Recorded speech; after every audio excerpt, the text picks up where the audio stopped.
It was a Friday afternoon, and I just dropped my old Volvo off at the shop for some routine maintenance. Instead of taking me to the office like usual, the mechanic offered to give me a ride home since he was heading that way anyway. He promised to bring the car back later in the day. Honestly, the timing was perfect. It was a warm, late spring day, just the kind of weather that begged for some time outside.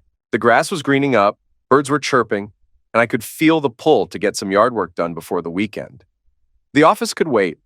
I wanted to skip the grind and enjoy the sunshine in my own backyard. Our yard is pretty big, a decent slice of green with plenty of trees and flower beds. I was out near the far fence line, raking up stubborn piles of old leaves that had clung around through the winter. The sound of the rake scraping the ground was oddly soothing, and I was lost in the rhythm when I caught sight of a bright red Corvette rolling up the driveway. My brother's car, and more importantly, my brother himself, showing up unannounced. I muttered to myself, "Great, just what I needed." The only time he ever comes by is to borrow something, and he hardly ever returns any of it. I felt a familiar irritation bubble up inside. As I walked closer to the driveway, I heard my son Sam's voice cutting through the quiet. "Yo, Dad, what are you doing in the land of wimps?" Sam called out, loud and playful. "Wait, hold up, Dad?" I froze. Why was Sam calling my brother Dad? That didn't make any damn sense. And what was this land of wimps nonsense anyway? That sounded like some kind of inside joke I hadn't been let in on. My brother just shrugged casually and said, "I'm dropping off Uncle Joe's circular saw. I totally blew out the power cord on it. Joe's got to fix it so I can finish that project at my place." Sam shot back without missing a beat. "Is Clueless Joe around?" "Clueless Joe?" my brother said, grinning. "Hey, I'm Joe. And clueless ain't exactly the word I'd pick for myself." I shook my head. Man, maybe I really was clueless if they were calling each other stuff like that and I was left out of the loop. I decided to hang back by the garage and listen in on this weird A conversation. Something about it didn't sit right. I pulled out my phone quietly and started recording. Maybe this could help me figure out what the hell was going on. Sam kept talking. "Clueless car ain't home right now. He usually drags in after 5, and honestly, I try to avoid spending too much time with him. So no, he's not here." My brother's voice softened a bit as Sam asked, "Hey, after school's out, when can I crash at your place? It's way more fun there than at Mom's." My brother sounded a little serious, even sympathetic. "I'd love to have you over, but your mom's soaking up every minute with you. You're her only kid. She's going to be pretty lonely when you're not around."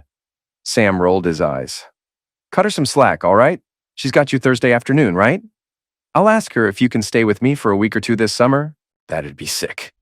That's when my stomach twisted like a knife hearing Sam say, "Why doesn't Mom just ditch Clueless and move in with you? What? She's been spending all her days at my brother's place? Seriously?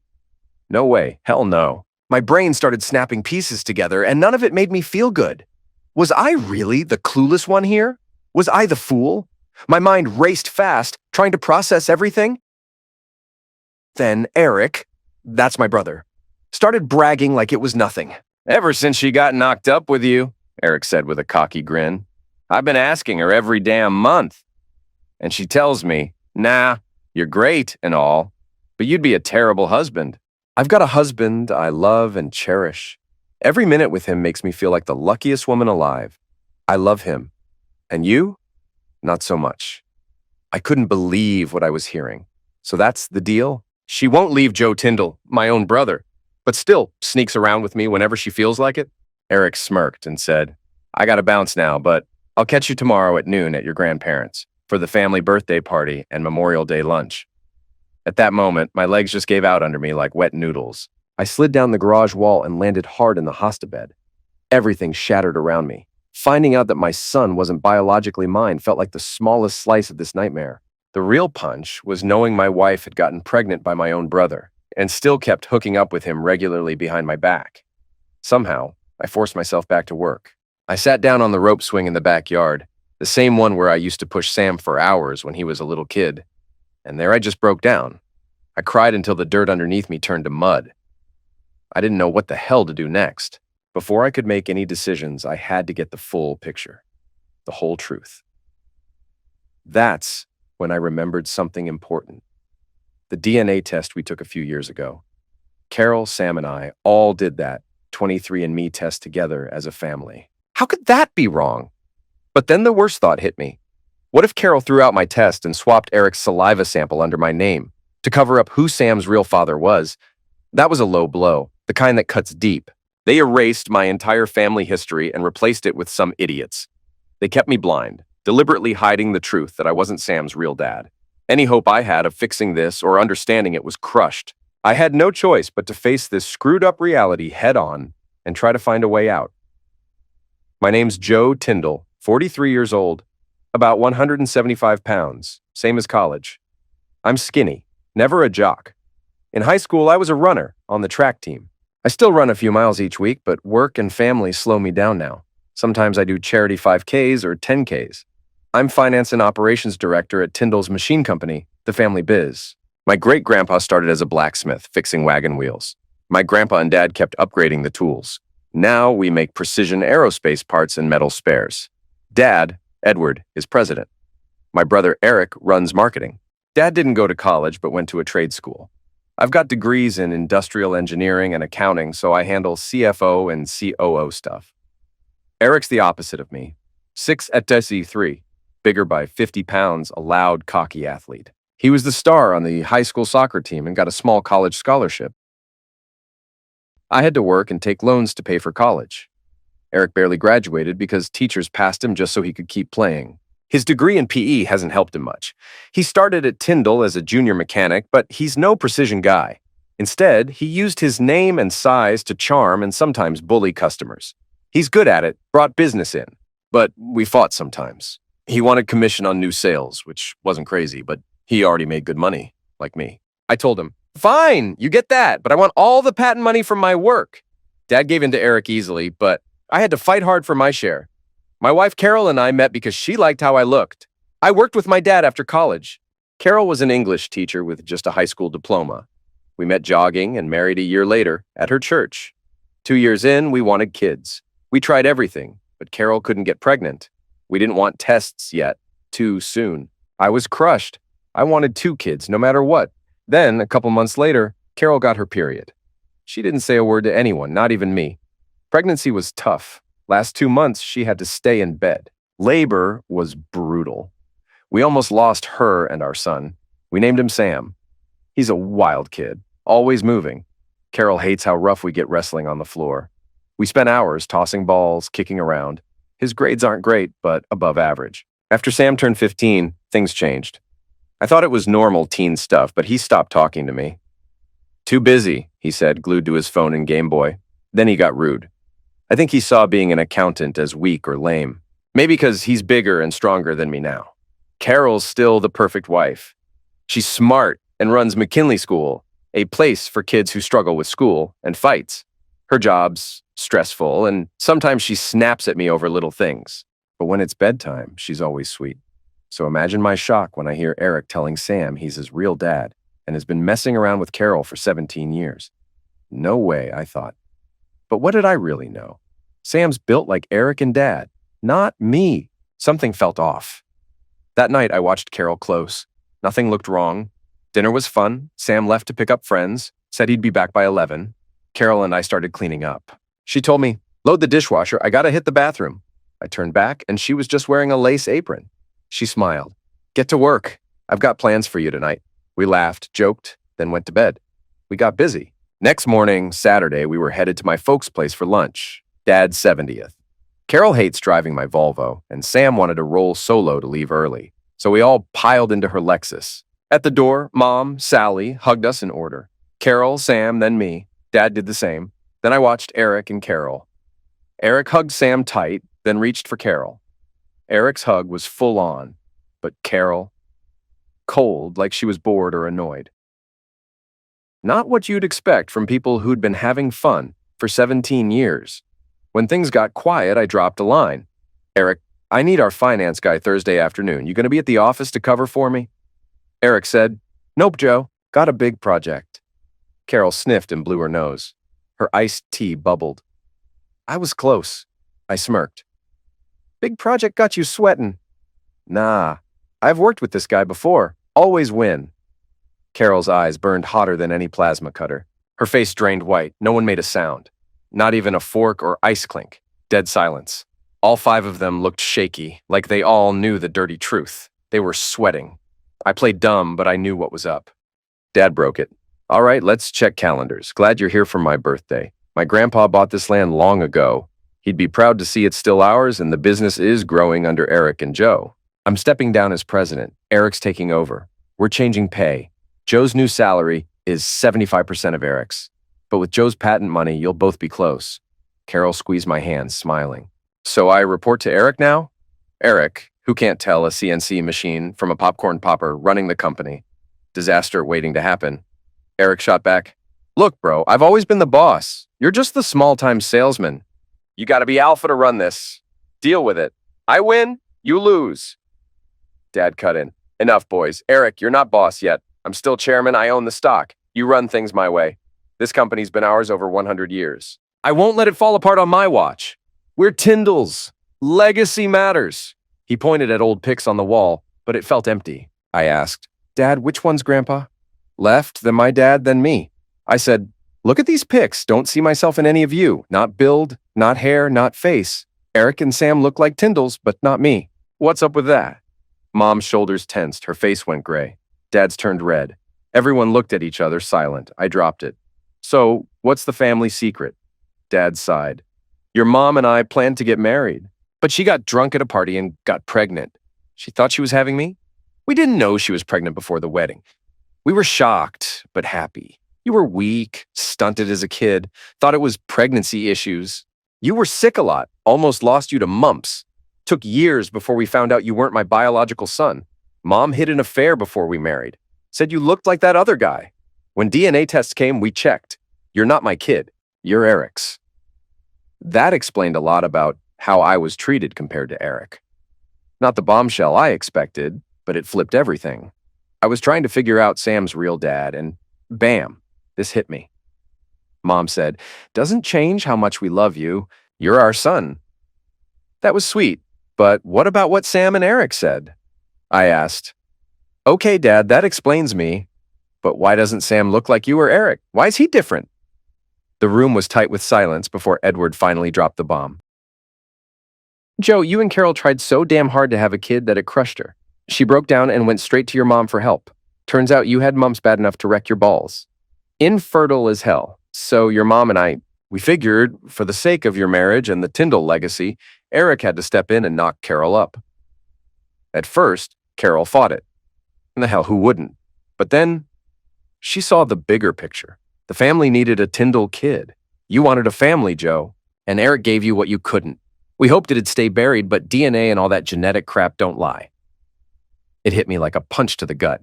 My head spun. Rage, disbelief, pure chaos. No words could touch the mess inside. Mom and Carol squeezed me from both sides, tears streaking their faces. They thought their hugs could patch me up. Mom whispered, my son, I'm proud of you. Carol, soft and shaky, my husband, I love you.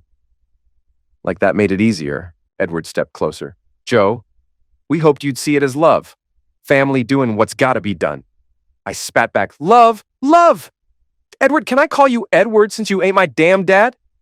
What kind of love humiliates me in front of everyone? What's wrong with you people? Sam snorted, loud enough to cut through the tension. Now you get it, old man. Imagine how it felt when the kids thought you were my dad, not the real man, Eric. Jeez. Eyes shot to Sam like he'd just lit a match in a powder keg. Carol smacked Sam hard across the face. Joe was the best damn dad you ever had. He busts his A for you. I've seen trash fathers, but Joe, he's top tier.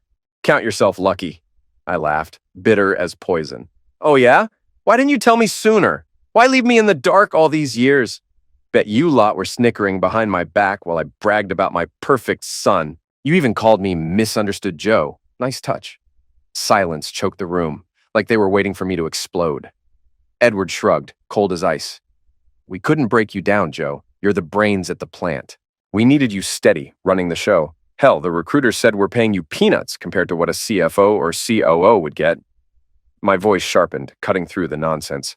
So you screwed me over. Made my wife breed with my brother to keep the Tyndall bloodline pure. You paid me scraps, kept me chained to your damn company so your pockets stay fat. You fed me dreams I'd take over, but blood means more than brains here. Damn right, I can't believe the crap you dumped on me today. What's next? You gonna tell me she's still screwing my brother on the side? The room froze. Nobody dared deny it. Then Carol, voice trembling, finally whispered, Joe, I'm sorry. I hate him with everything. But work's a nightmare and he keeps me sane. I don't love him, I swear. She crumpled onto the floor. My body wanted to reach for her, but my mind screamed, No, you brought this on yourself. My voice was cold, sharp. Sorry? Son? You call me son after tearing my life apart? After treating me like garbage compared to Eric? You pushed my wife into this sick game and called that love? Laughing at me behind my back while you ripped my heart out? I'm done. I'm done with all of you snake fools. You played me like a fool. I stormed for the door. A giant hand grabbed my arm. Eric's smirk was a slap. Look, Joe, I get it. Since it means so much, I'm done entertaining your wife. Here, she's all yours. What nerve. Handing back my broken wife like some damn trophy. I tried to pull free, but Eric spun me hard. The movement was my chance. I struck him fast and low. Carol and Sam lunged at Eric. Sam shouted, You fool! You bloody fool! Hypocrisy dripping from every word. Carol was on Eric's back, kicking like hell. You a hole! You deserve this! The house was a war zone now, blood boiling, hate spilling everywhere. I peeled out of that mini riot and jumped into Carol's car, backing out fast. And of course, I clipped the driver's side of Eric's precious Corvette. No big deal, right? Then, as I rolled out of the driveway, I bumped the passenger side of Edward's brand new F-150. Man, between the pain and the shame, I barely kept the car straight on the road. Luckily, I spotted an empty gas station nearby and pulled over to catch a breather. At first, I just bawled like my throat was drying up for good. Then rage exploded inside me, like fireworks on the 4th of July. I knocked the hell out of the vinyl dashboard. Felt like that was all I could do. Finally, exhaustion hit me hard. My arms and legs went weak and my head went blank. That buzzing. It was my phone sitting on the floor blowing up with texts and calls from that snake. My ex, Carol. Took a deep breath and asked myself, what now? There was no undoing what they'd done. I wasn't just the sucker in this mess. I was a fool for real, since my mom never even married my biological dad. Yeah, talk about a total crap storm. 3 days ago, I was king of the world. Now, just stuck in a world of crap. The only thing that didn't totally suck was that I had options. I could stay clueless Joe, keep my head down, and maybe get a raise. But that'd mean reporting to Eric or Edward, working under those two snakes. Seeing them every day, knowing what they'd done? No way I was signing up for that. So, option 1 was out. Option 2 was slipping out of town quietly, letting the Tyndall circus keep spinning, leaving one chair empty at the dinner table. But they wouldn't give a damn. They didn't care when I was around, so why would they care if I bounced? Not for me either. Maybe I could mix option 2 with option 3. Option 3? Getting involved with the snake family, but on my terms. To make them regret every lie, every cheat, every humiliating thing they dumped on me. Hell yeah, option 3 sounded like the move. But first, I had to deal with the mess. The busted car, the hose left in the yard instead of the driveway. I was 20 miles out from home, with my computer and all my important papers packed in the Volvo. Clothes for the next few months were in there too. Everything else I cared about, but didn't need right now, was shoved in Sam's 2017 Acura. That damn dog Bullet wouldn't leave me alone. Whenever I tried to sneak off, he'd whine like he wanted outside. Always a pain in the A. Honestly, I was ready to be done with cleaning up his poop, feeding him, walking a dog that never liked me anyway. Speaking of poop, Bullet did me a solid by dropping a steaming pile right next to the house. I laughed as I scooped it up and carried it into the bedroom. On our marital bed lay a quilt, something my mom and grandma made. They called it the engagement ring quilt because most squares had wedding ring patterns, others made from clothes Carol and I wore as kids. Our names and wedding dates stitched in there like a patchwork memory box. Perfect place for a fresh dog turd to take center stage. And, topping it all off, my wedding ring sitting right on the steaming mess. No doubt Carol would catch the symbolism loud and clear. The pictures of that hoe and Eric's kid stacked up on her fancy cherry wood dining table. I covered them with a towel, just in case, and grabbed a hammer. I drove the biggest nail I could find right through the whole stack. Glass shattered everywhere. Done. I was ready to move on. Nothing and no one here made me want to stay. I loaded up the Volvo and headed to some extended stay on the other side of town. After unloading, I went to the airport, parked the car long-term, and rented a ride from Hertz. Got to keep the snakes from tracking me down. The rental took me to my new hideout. An Uber picked me up to grab Sam's car so I could stash it in storage. Once I settled in, I'd unload it and sell it. After all, it was under my name since Sam couldn't get insured.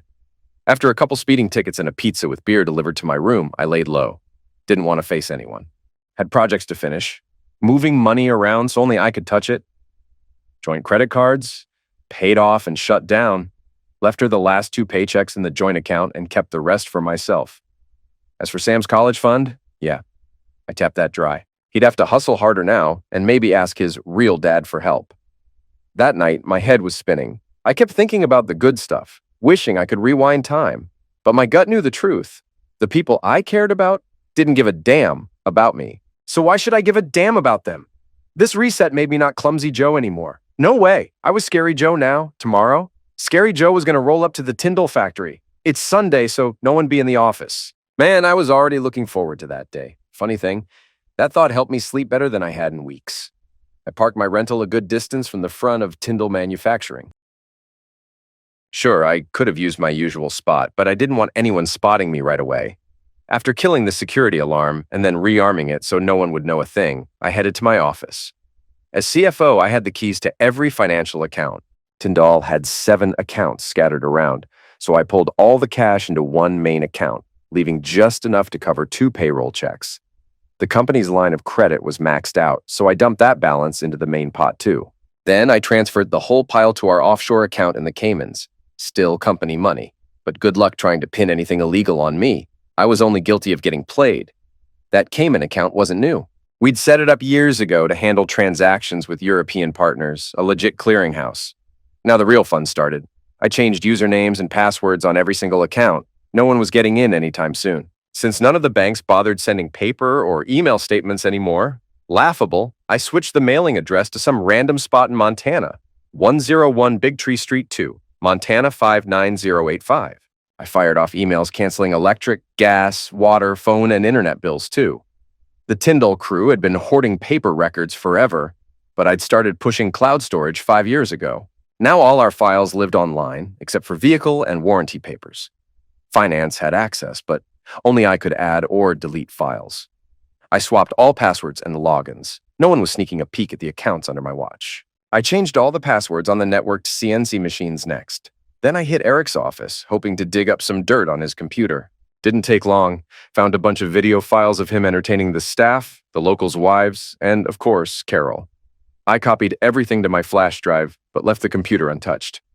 That kind of revenge was saved for later. Last stop, the back room. Not just any room, a damn fortress. Thick concrete walls and the main power line ran through there. Tyndall Manufacturing guzzled electricity like crazy. And with all those machines humming, one wrong move with the wires and you'd be gone in a flash. Only the electrician and I had access. The electric company's red tape would take days to cut off our power. So I disconnected everything in that safe room myself, then swapped out the locks. When they finally figured out the breakers trip because of that transformer box, the lights would already be dead. That heavy door, good luck getting through it. All the keys to rooms, closets, warehouses, trucks, offices, machines, I tossed them in a bucket of cleaning fluid to wipe off any fingerprints or clues. It was damn sad leaving the place I'd grown up in, the building I wanted to call my forever workplace. I dreamed of running the company as president, with Sam right behind me handling the day-to-day. But those dreams had turned into nightmares, just like most of the rest of my life. During my time at Tyndall, I hit every industry convention, sat through every meeting and breakout session. Meanwhile, Eric and his crew hit the bars and strip clubs. Now those spots were my new hunting grounds. I didn't bother opening the flood of messages, calls, and emails from my so-called family. Same old crap. We love you. We're sorry you're upset, but we did what we did for you, not against you. Please sit down with us or your wife so we can explain. My mom even begged Edward to forgive her for getting me pregnant, and they stayed married. So why couldn't I do the same with Carol and Sam? Then the number 17 popped into my head. 17 years, Carol had fun with Edward, while my son's mom was just some one-night stand. Tuesday morning, I called my lawyer, Bob Carson, to talk strategy. He had a slot open at 3 p.m., so I went back to my place and gathered all the paperwork he'd need. I wanted to file for divorce on infidelity grounds, but that'd mean forcing her out of state. I didn't see her agreeing to that. I told Bob about the consequences of her cheating and made it clear I didn't want to pay alimony. I was fine splitting everything 50-50. I didn't own any shares in Tyndall Manufacturing, just a salary and some patent income. The company paid me peanuts, hoping I'd climb to president and stockholder one day. Carol's principal salary wasn't far off from mine. Bob figured the case should be easy unless she fought back. The plan was to get the paperwork ready and filed ASAP, preferably at her school. After all, she'd humiliated me enough. It was time she felt some shame. At the lawyer's office, I also told him about moving the Tyndall funds around. Since I was CFO, the company gave me permission to shuffle money between accounts. I didn't steal a dime, the money was still theirs, but I made damn sure they'd have a hell of a time getting it back. Bob thought I was playing with fire. Joe, if Tyndall loses money because of this, they can sue you and probably win. I just shrugged. What assets do I have for them to go after? And do you think they want me explaining in court why I did all this in front of the whole town? No way. Opening this Pandora's box would bury them too. He shook his head and said he'd need a $3,000 retainer. From the list of manufacturers I'd met and wanted to work with, it didn't take long to lock down 3 meetings. These companies weren't just interested in my skills, they wanted access to my patents too. There was zero reason for me to stick around town. I had plenty of friends who'd help if I asked, but I wasn't about to lean on them. The only way out of this mess was to grind my way up and show up fresh somewhere new. Starting over at 43 wasn't ideal, but it was what I had to do. About a week later, my lawyer, Bob Carson, called. He'd just come back from the DA's office where Edward was throwing a fit, screaming that I should be arrested for embezzlement, fraud, and grand theft. Bob told the DA and Edward straight up that all the money was still in a Tyndall account that had been active for years. Every dime belongs to the company. Nothing's been taken out. Edward just needs to put someone else on the account. Yeah, I knew that old fool would have to fly out to the Cayman Islands for that. And the guy absolutely hates flying, especially over the ocean. A month after Carol got the divorce papers, Bob asked if I'd gotten back to her. I laughed. No way. Haven't answered her calls, texts, emails, letters, or even smoke signals. 2 things were holding up the divorce. Carol was fighting me on taking the college fund in Sam's car. Even Bob said a judge might not approve it. I told him, fine, they can have half the fund. If that's not enough, I'm suing for fraud. I was led to believe I was Sam's dad. I've paid for everything for 16 years. I'll sue Carol, Eric, Sally, and Edward. I might not win, but the media's going to have a field day dragging the Tyndall's dirty laundry all over social media. A week later, Bob said Carol was ready to sign the papers. If I'd spend an hour with her, I guess she wanted to justify her actions or maybe apologize. Either way, I didn't want to see or talk to her again. But if I was going to wipe the slate clean, I needed to cut all legal ties with her and anyone named Tyndall, with the condition that only Carol and I would be in that meeting. I said fine. I also insisted on recording the whole thing on video. It might sound paranoid, but after 17 years of silently putting up with crap, I wasn't taking any chances. At 3 in the damn afternoon the next week, I pulled that rental car right into my old driveway. No shady cars lurking, no eyes I didn't want to see, just me, stepping back into what used to be mine. The front door swung open like she was waiting, like she knew exactly when I'd show up. Between us, 2 thick stacks of papers lay on the floor. Official nonsense meant to burn our marriage to ashes. Romance? Dead as a freaking doornail. This was just the last sorry act. She offered me a drink like we were still friends or something. I didn't even hesitate. No. Not because I was polite, but because I didn't give a flying F about pretending anymore. Didn't ask how she was, didn't care. All right, I said, voice flat as a slab. I'm here. You want to start? She dove into that goddamn breakup sermon like a priest reading scripture. 15 minutes of, I'm sorry. Can we fix this? Crap. Boring as hell. I tried counting her sorries, but lost track at 20. Probably went past 50. Then she got desperate. Pulled out some dusty history lesson about Edward forgiving my mom. I scribbled on her envelope. 1 apology less than 17 years, 24 times a year. That's 408 damn apologies. Didn't even look up. She sniffled. That's not that many times, Joe. I gave her my best raised eyebrow. Oh yeah, show me the math then. Her voice dropped, trembling like a scared kid. Too many, way too many. No fire in my eyes. just emptiness. Like I was done with this pathetic crap. She tried to bait me. Got any questions? I looked her dead in the eyes and spit. Why? She sucked in a shaky breath like she was about to confess some crime. Your dad, Edward, he had to keep the Tyndall name alive. When I was trying to get Sam, I still hoped you'd be the one to knock me up. Wanted your baby, wanted us forever. But I blew it. I almost laughed in her face. Almost called her the filthy hooker Edward hated.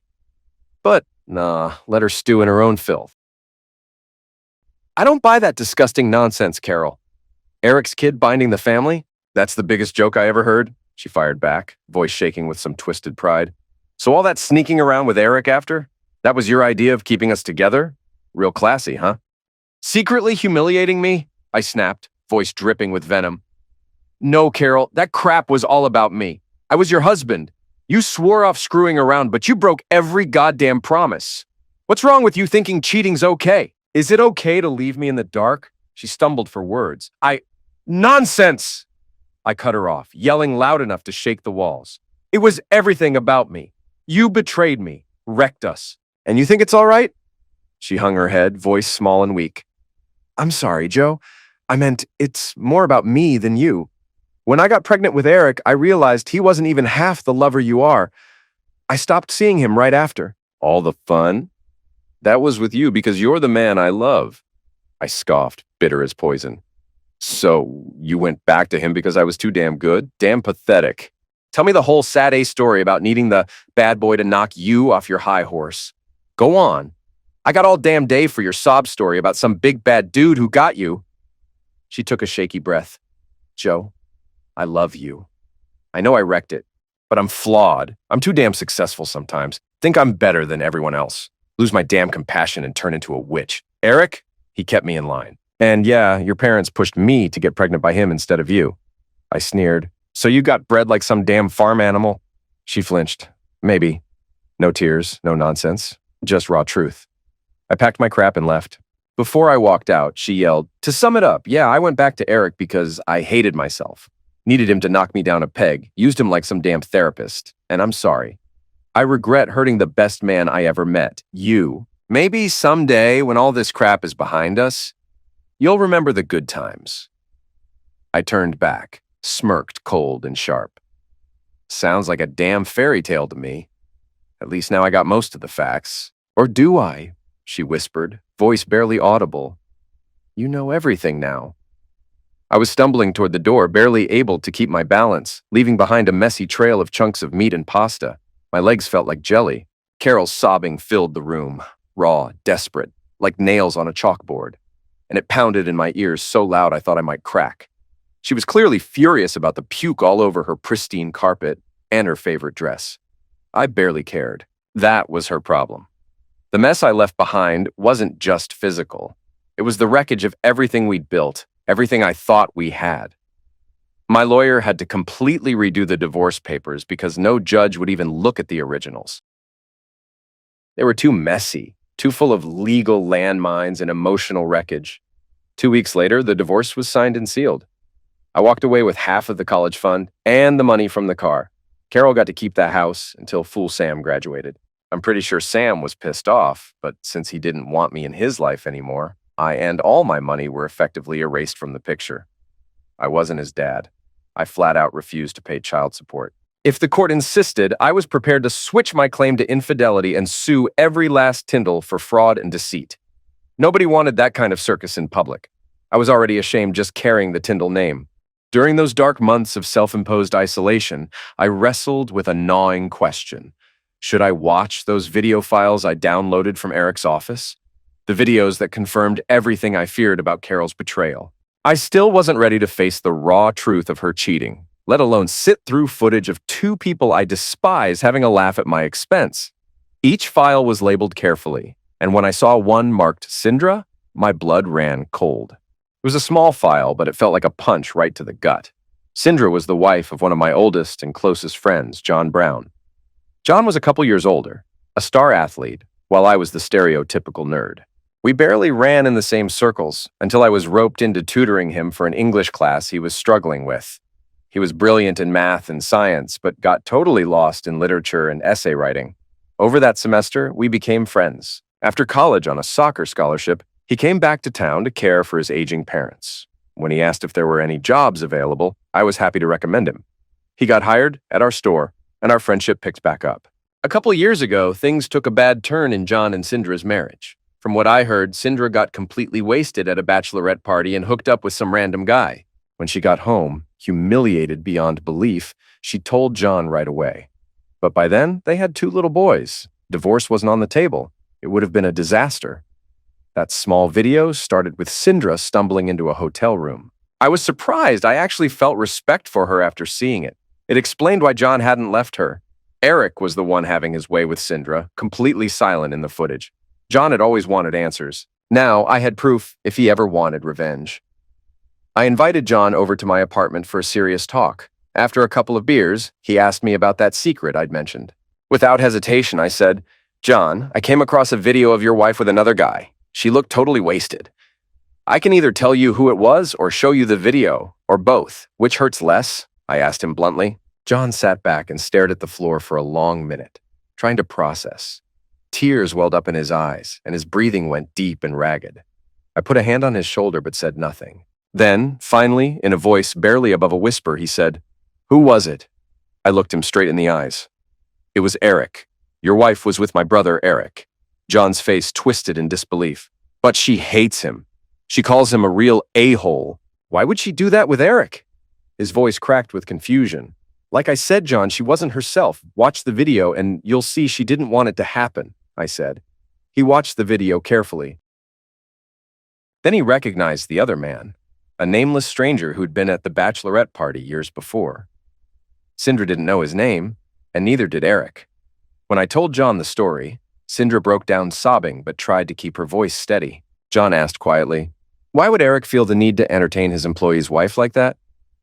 She explained it was a one-time thing. Eric never reached out again.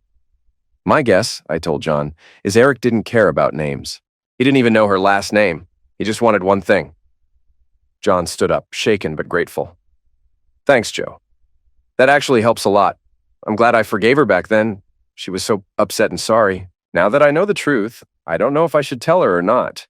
I guess I'll just have to figure that out myself." "Mind if I keep the video?" John asked quietly. "Of course," I said. "I think it's the only copy I've got." John smirked a little. "You won't be mad if Eric starts having a few accidents soon?" he joked. I grinned. "Hey, be cool." "That'd be perfect. I already kicked his A once," John laughed. "So I'd be the prime suspect. Make sure I have an alibi," I teased back. John laughed even harder. "Thanks, Joe. You're like a brother to me." "Yeah," I said, "and you're a way better brother than the one I got stuck with." We hugged, and as he left, he said over his shoulder, "Don't be a stranger." I didn't spend much time watching the videos of Carol and Eric. After that, they dragged me down and ruined my mood every time.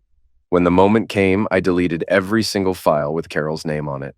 I didn't want those 2 idiots in my life any longer, but fate had other plans. One day my finger slipped and I hit play instead of delete. What I saw was worse than anything I had imagined in my darkest nightmares. 2 weeks later, John dropped by for a beer. He thanked me for answering questions that had haunted him for years, and for proving Cindra hadn't cheated.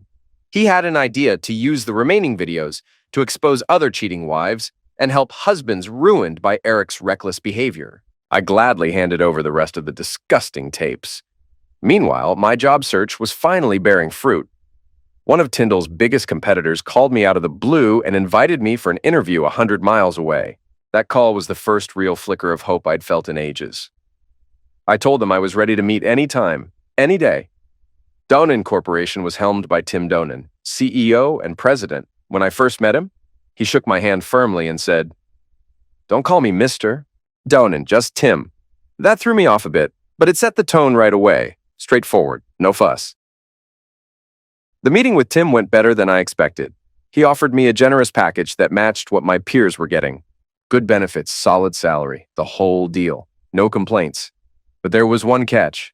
Tim told me, "Before we make this official, you've got to meet with Mickey D. Reynolds, our head of resources. She's going to run you through a personality assessment." Given the last few months of my life, I wasn't exactly jumping for joy at the idea of someone poking around in my head and personality. Still, it was part of the process. So the next morning, sharp at 10 a.m., I showed up for my meeting with Mickey D. Reynolds. I quickly learned she wasn't just head of resources, she was the owner of the whole damn company.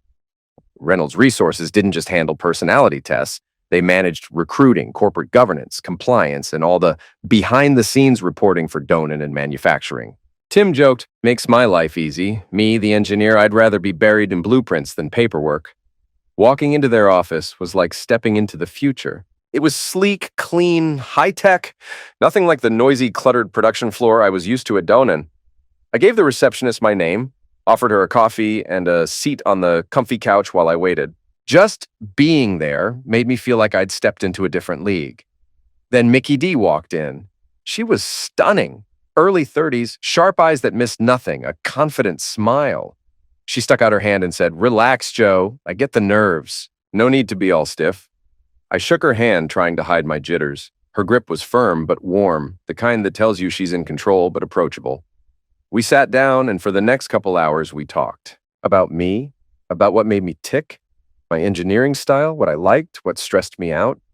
The conversation was polite, even pleasant, like two old friends catching up more than an interview. At one point, she leaned forward and said carefully, "So, Joe, I know you're not supposed to share personal stuff, but I want you to know the door's open if you want to tell me why you left Tyndall." I sighed, shrugged a little. I was being pushed around, passed over for president even though I was doing the work, and I was way underpaid. She nodded, understanding, then glanced at the clock. "Well, it's almost noon. You look like you could eat a horse. I'm going to send my report to Tim, and he'll reach out soon. Hey, would it be totally against company policy if I took you to lunch? Think of it like a little welcome tour." I smiled. "Sounds like a plan." She grinned slyly. "I'm glad you're on board." That lunch turned into several lunches, which turned into dinners, and eventually long nights of conversation and laughter. I wasn't rushing anything, I just enjoyed being around her, and from the way she smiled and leaned in when we talked, she seemed to enjoy it too. Meanwhile, back at Tyndall Manufacturing, things were sinking fast. The company had cash, sure, but it wasn't enough. Vendors and suppliers started demanding cash up front instead of the usual 14-day terms. The working capital was getting strangled. Edward was scrambling, pouring his own money in to keep things afloat. They owned 160 acres of land near the city, worth millions, but mortgaging it was unthinkable. That land had been in the family for over a century. Mortgages were the only thing that kept the lights on until Edward took a desperate trip to the Caymans to wrest control of the offshore funds. As the money started coming back, Mickey D slowly learned about the chaos shaking my life and business. She was sympathetic. Her world had been rocked too. Her husband, the founder of Reynolds Resources, was eliminated by a UPS truck 2 years earlier. She'd been left to hold the business together on her own. Shortly after, John told me Eric had been attacked in a dark parking lot near a bar. Meanwhile, working at Donan brought a fresh kind of joy into my life. I settled in quickly. No non-compete with Tyndall meant I quietly started courting their best customers. They knew I'd left but were happy to keep my number. I wasn't a slick salesman like Eric, but I knew exactly what those customers needed and how to deliver better, faster, and cheaper. Eric rarely talked to customers. Usually he was nursing some injury from a night out drinking. War. 6 months later, after my divorce was finalized, my relationship with Mickey D was strong. She wasn't just beautiful, she was intelligent, warm, and fun as hell.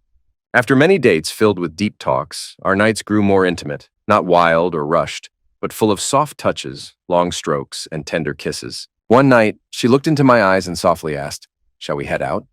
I smiled back. Absolutely. We went home and spent the night wrapped up in each other. Soon after, we decided it was time to rent an apartment together. Christmas was around the corner, so we planned to move in on New Year's Eve. Before that, though, she wanted me to meet her parents. She told them about me. "I'm dating this great guy," she said shyly, and they invited me over. That felt huge, like the first real chance I'd had at a family again, at a fresh start. I felt a tight knot in my stomach as we pulled up to the house. It was big, sure, but not flashy or showy. The kind of place that held years of family memories in its walls without shouting about it. I glanced sideways at Mickey D, who slid in front of me with that confident, effortless grace. She grabbed the arm of a man standing by the door. Gray slacks, a red Christmas sweater that looked like it belonged in a Hallmark movie, and a smile that warmed the whole porch. She turned slightly toward him and said, "Daddy, this is the man I love." Joe Tyndall. Then, as if it was the most natural thing, she said, Joe, meet my father. I couldn't stop myself. I jumped in, half grinning and a little flustered. Tim, right? I didn't know she was your daughter. Honestly, you caught me off guard. I don't even know what to say.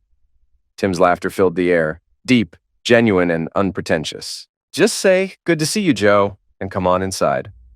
I shook my head, still absorbing the surprise. Seriously, though, Mickey, why didn't you tell me Tim was your dad? You don't think that's something I should have known? She shot me a playful look. Yeah, Joe, that's exactly why we kept it under wraps. We wanted to see if you were into me for me, not the money or the family name. And honestly, we didn't want the company gossip mill buzzing with he's dating the boss's daughter, the heir to the company. That kind of talk can ruin things before they start. I nodded slowly, processing. She went on to tell me about her younger brother, a quiet kid who tragically passed away at 16, a shadow that hung over the family. I cleared my throat and asked, so, what does it mean? Being invited to Christmas dinner with your parents? Is this personal? Business? How does it affect what we've got? Her eyes softened as she said, Joe, it means I love you. I want you to meet my family. Business is business, but family, that's everything. Since you told me you don't have much family yourself, I want you to spend Christmas with mine. It's important to me. I gave a small laugh, shaking my head in amazement. All right, now I get it. Mickey D is short for Dunnan. Honestly, I'm still trying to figure all this out. She giggled, nudging me gently. Maybe you should put a deed in your name so it's Dunnan. We all cracked up, real laughter that made the tension vanish. After the laughter faded, the day drifted by with easy conversation and genuine smiles. I enjoyed chatting with Tim and Mickey's mom, Barbara.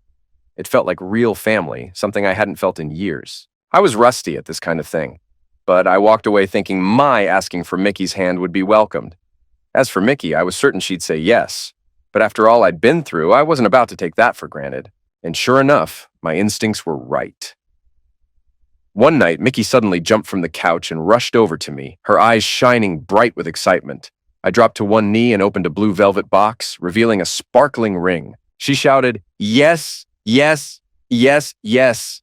3 months later, we held a small wedding.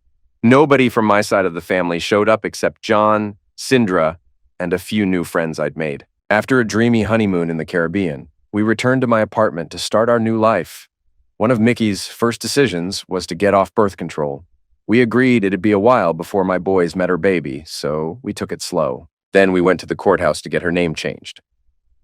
Mickey D. Reynolds officially became Mickey Donan again, her maiden name. With the world becoming more open about gender, marriage, and personal identity, I decided to change my name too, to Joseph Timothy Donan. When we told Tim, he was overwhelmed. Tears filled his eyes as he whispered, "Thank you, son." Meanwhile, my friend John stumbled across a file, a video of Carol having fun with Eric. The discovery lit a fire inside him. A week later, Carol was walking the school hallway between classes when she suddenly heard sharp, jarring barking. It was weird, out of place. Turning, she saw a group of high school boys smirking, clearly up to something. Suddenly, from another group came more barking. Bark, bark, bark. Remembering the school mascot was a bulldog, she guessed Friday night football festivities were kicking off. The moment she entered the office, the barking stopped. Silence ruled for 2 hours, but as soon as she stepped back out, the barking returned with a vengeance, echoing down the hall like she'd walked into a kennel full of wild dogs. At lunch, occasional howls mixed with non-stop barking. Oddly, none of the other staff seemed to notice.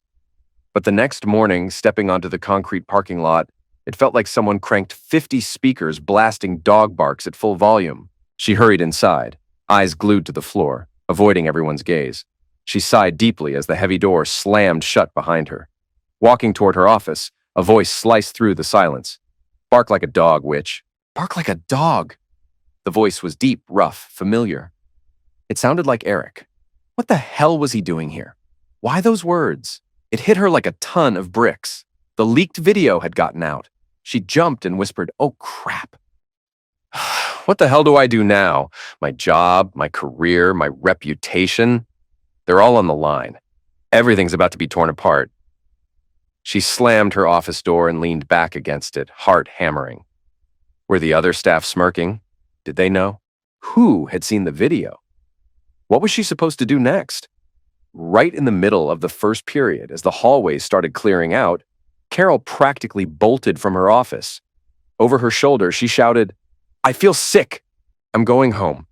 Nobody doubted her. She sounded awful, but she wasn't headed home. No way. Instead, she tore down the street, her engine roaring all the way toward Tyndall's factory like a storm about to break. She burst into Eric's office like a whirlwind, her voice booming through the room.